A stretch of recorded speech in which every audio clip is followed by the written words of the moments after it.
Hidup sepasang suami istri yang miskin karena disumpahi oleh Batara Indra dan sangat dibenci orang. Setiap kali mereka mengemis di pasar dan kampung, mereka seringkali dipukuli dan diusir hingga ke hutan.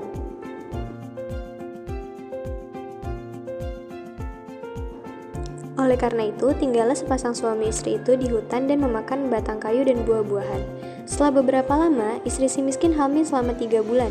Sang istri ingin sekali memakan buah mangga yang ditanam di taman raja. Si miskin pun terketuk hatinya, karena dahulu ia di keindahan waktu menjadi raja, ia tidak ingin memiliki anak. Namun ia sekarang akan memiliki anak dan berkata, "Istriku, apakah kamu ingin membunuhku? Apakah kamu tidak tahu tentang masa lalu kita?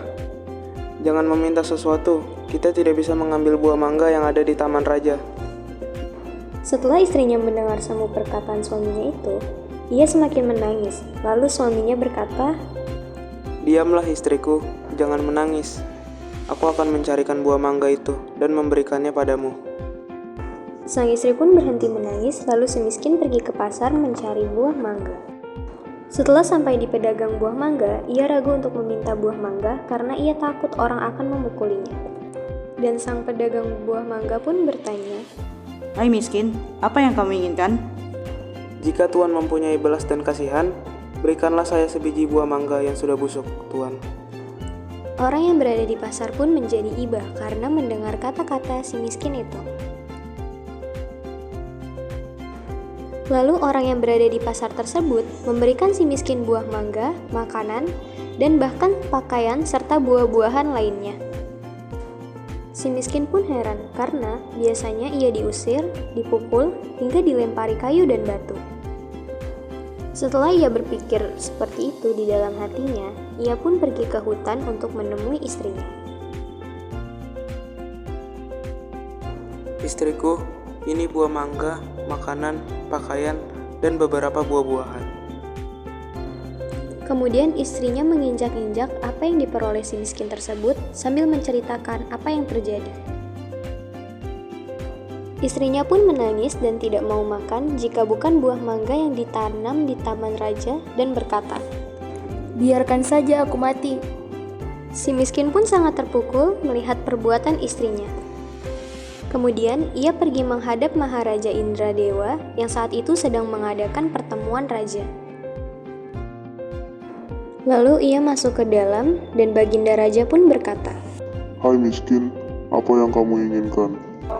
Si miskin pun menjawab sambil bersujud, "Tuanku, ampunilah hamba. Hamba datang ke sini ingin meminta buah mangga yang sudah jatuh ke tanah, Tuanku." "Apa yang ingin kau lakukan dengan buah mangga itu?" "Untuk dimakan, Tuanku." "Tolong ambilkan setangkai buah mangga untuk si miskin ini."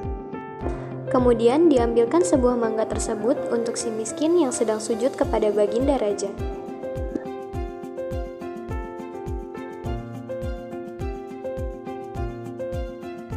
Setelah itu, si miskin pun berjalan pulang ke rumahnya.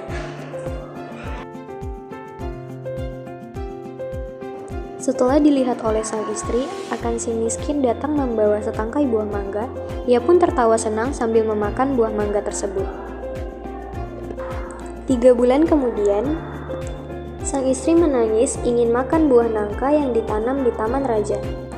Dengan cara yang sama, si miskin pun mendapatkan buah nangka yang ditanam di taman raja untuk istrinya yang sedang mengidam itu.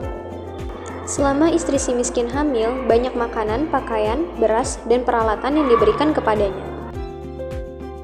Pada waktu yang baik dan tepat, pada malam hari 14 bulan itu, bulan bersinar terang. Kemudian pada waktu itu juga, istri si miskin melahirkan seorang anak laki-laki yang sangat baik dalam berpenampilan dan tampan. Anak itu diberi nama Marakarma yang artinya anak di dalam kesulitan.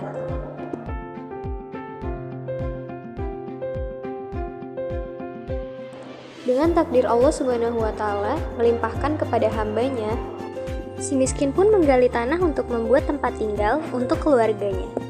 Ketika ia menggali tanah untuk menancapkan tiang, ia menemukan telaju besar yang berisi banyak emas.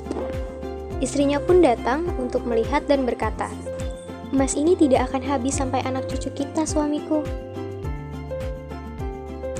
Mereka pun menjadi kaya dan membeli barang-barang kebutuhannya seperti kendi, utar-utar, lana kuda, keris, dan sebagainya.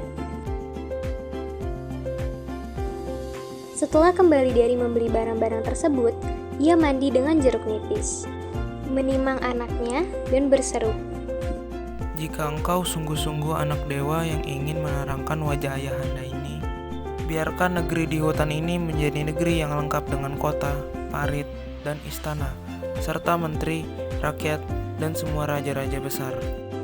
Terkabullah permintaan itu, dan si miskin menjadi raja dan berganti nama menjadi Maharaja Indra Angkasa.